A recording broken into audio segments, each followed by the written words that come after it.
Man, I was excited to watch Halloween Ends, but I was not ready for what they did with it. And I'm not going to lie when I say this, it stayed with me for days. This movie is metaphorical AF, and it's definitely something worth having a conversation about. So let's dive right on in. So the movie takes place 4 years after the events of Halloween Kills. Laurie Strode has effectively done almost an entire 180. She's no longer the bitter, cynical, nihilistic, agoraphobic, stay-at-home, booby-trapped Kevin McAllister grandmother. She's now trying to be the fun grandmother who, makes pies and drinks in the daytime with her friends and is trying to live a normal life, to finally live a normal life, even though Michael Myers is still out there, even though Michael Myers did kill her only daughter. Allyson has also advanced years in age. She is now working at a doctor's office, and she is trying to make herself or trying to figure out life herself in the wake of her mother dying, her father dying, her boyfriend dying. And she's been just kind of, I think, spinning her wheels, right? We get the info that she has in fact been dating a cop. And I have a feeling I know why she was dating a cop, but I'll talk about that before the end of the review. And from there, the movie starts off with one of the cooler openings of a film, right? Where you think Michael Myers is coming back, but it's all about a kid named Corey Cunningham, right? By the way, CC, Michael Myers, MM, kind of a bit of a correlation there. If you can kind of see where this is going, although if you've seen Halloween Ends, you know exactly where it's going. But Corey ends up accidentally killing the little shit of his kid that he's babysitting. And everyone turns him into this monster. They take the fear that was left over from the night to Halloween 2018. This is a year later, by the way. Sorry, it's Halloween 2019 when the Corey Cunningham accident happens. And they put on him all of their fear, all of their anger, all of their anguish and animosity towards Michael Myers. They put onto Corey, and they treat him like he is a monster, like he is an outsider. They treat him just terribly. And throughout this entire time, as we learn in the opening of the movie, violence and chaos has somewhat come to Haddonfield. It's been showcasing itself in different ways. The town is dealing with the impact of what happened in 2018. The town has collective PTSD. There are clear psychological cracks that are happening. Something dark is just there right beneath the surface. And when it bubbles up, people die. It's telling us that, collectively the town is now a character, which I thought was really interesting because that is kind of what Halloween Kills was trying to say. And I do think that a lot of people kind of missed out on that, if I'm being honest with you. So with this movie, Corey he was going to go to school at the beginning. 4 years later, 3 years later, he's working for his stepdad's mechanic shop.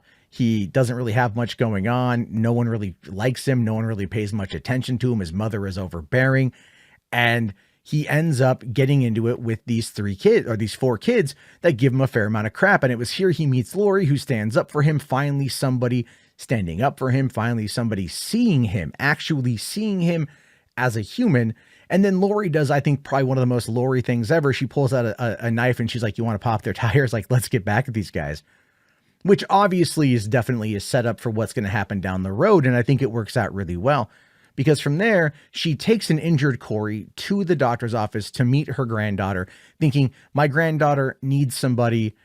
He needs somebody. The two have dealt with stress and terror in their own way. They're both victims in their own way, and maybe they can find each other. And Allyson is instantaneously enamored by Corey. She's taken aback by him. Something about him just speaks to her. And there are people out there who think that they ruined Allyson's character by having her immediately throw herself at Corey. What you have to understand is when she's dating the cop, why do you date a cop? You date a cop for like the thrills. You date a cop, maybe in her case, for the protection. She's looking for someone to protect her. With Corey, she's looking for somebody to protect, I think. Someone who's just vastly different. And so she heavily comes onto him and she drags him out to this party for Halloween. He wasn't going to go. She wasn't going to go. But now that they're together, it's almost like they spiritually complete each other.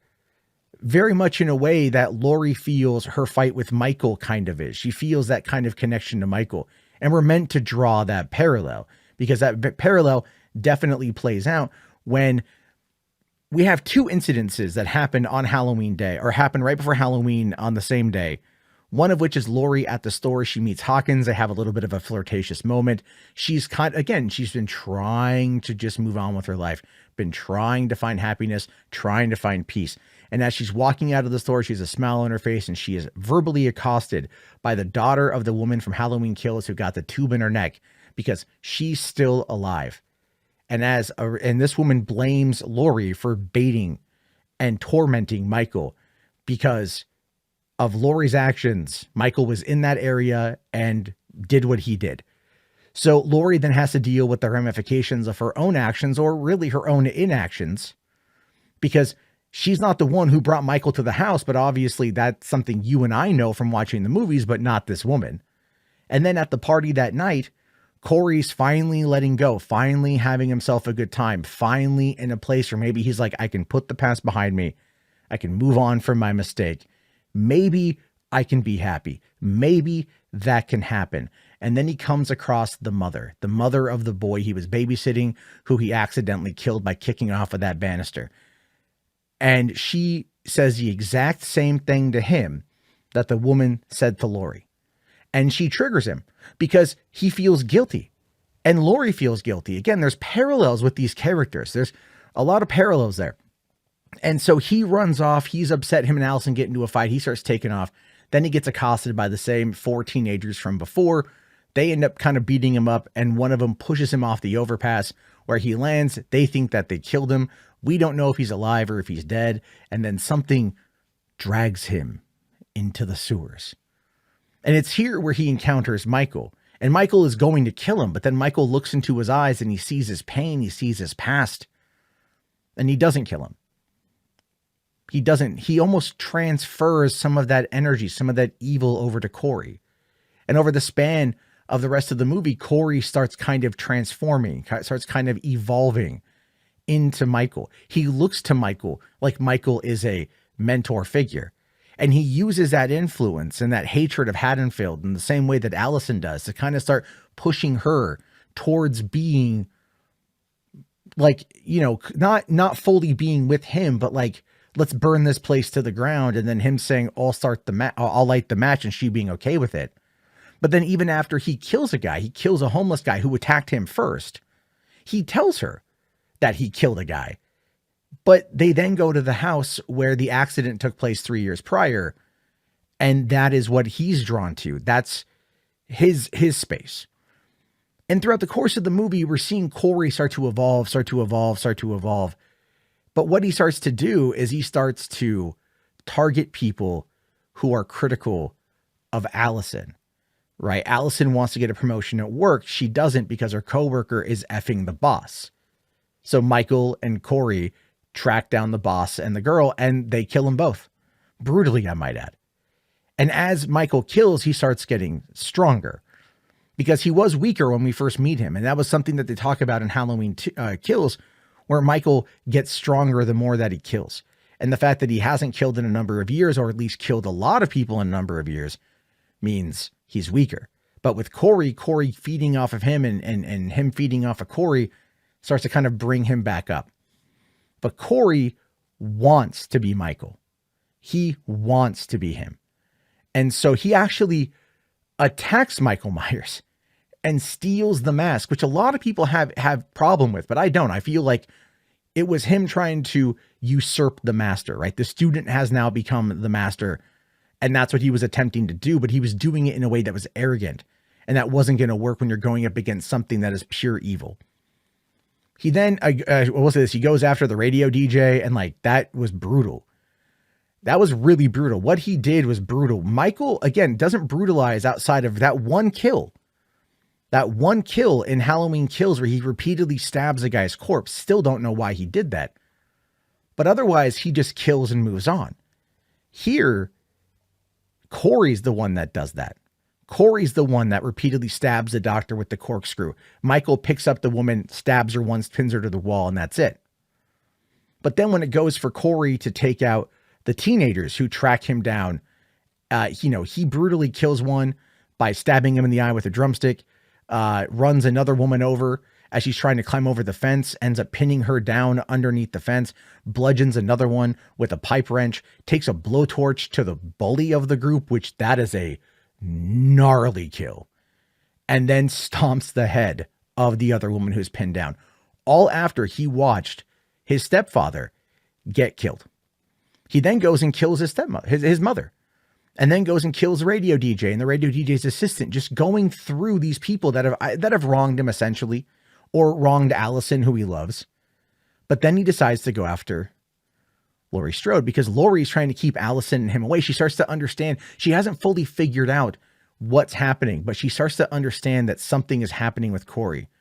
And she believes that Corey and Michael have had some kind of interaction. Like, she starts to see that. She starts to think that. So she fakes out her own suicide as a way to draw in Michael, not knowing that it's really Corey in the mask. And then her and Corey get into it, and Corey's there, and basically she's like, you know, we're going to end this. And then Corey's like, if I can't have Allyson, you can't have or no one can. And he kills himself as Allyson walks in. And then Laurie's got the bloody knife because she pulled it out of his neck. But then here comes Michael wanting to get his mask back. And then of course, I love actually right there. Corey wasn't dead. And he tries keeping the mask, thinking that the mask will resurrect him, thinking that the mask is his power. And then Michael just straight up like butchers Corey. And then we get the final battle between Laurie and Michael. And it's a good battle. And you think that Michael at times is going to win. You think Michael at times is going to destroy Laurie Strode. He gets a couple good hits in. And then, of course, she's able to pin him down. And she's able to, you know, she slices his neck. She cuts open his veins. She bleeds him out. But she holds his hand as she bleeds him out. And I thought that was really fascinating. Where there is that dichotomy between the two. There is that understanding, and that she wants him to feel comfort before he dies. Cause she even says, I tried to forgive you. It didn't work. But in that moment, she's got him. He's dead. He's no more. And then what I loved is what happened next, because it made sense. It's closure through catharsis is how I described it. Again, this movie is very metaphorical. She says he's dead. Allyson says not enough. And then they put him on the roof of a car, they tie him down, and the town follows them to the junkyard where Corey worked. Because we go back to the thresher that we saw at the very beginning of the movie, that you could tell that's something we're going to get to see more of later on. They put Michael's body on there, and they destroy it. I mean, they pulverize that thing. They eviscerate it. It is literally no more. And my jaw dropped when that happened. I was like, holy crap. That's insane. They just, wow. That got me. And then from there, the town starts to heal. Allyson decides to leave Haddonfield. Laurie's there. They move houses, but she's there. She ends up meeting up with Hawkins. He comes over to drop off a little gift, and they start talking. And you can tell that they are very much trying to find peace. But then it cuts to the last shot, showing Michael's mask on Laurie's table. So what does that mean? Right? If she got closure, did she? We don't know. It's leaving it open for another Halloween, even though Laurie Strode, Jamie Lee Curtis is done. Here's what I'll say about Halloween Ends, man. I was entertained immensely by the movie. In the following days after seeing it, when I was thinking more about it, I really liked it. I should say I really enjoyed it. I was entertained by it. That doesn't mean that I necessarily like the movie or have a need to go back and watch it again. If I do decide to do that, I will once again revisit the trilogy as a whole and go through it in a linear fashion, because I feel that there's more there that I'll pick up on down the road. And I really do hope that this movie starts a conversation that builds up after that, because I think a lot of us who have been talking about it in a more positive light want to have a conversation about trauma and PTSD and therapy and all of that stuff, man, and generational trauma and all of those things that this movie was heavily hinting at.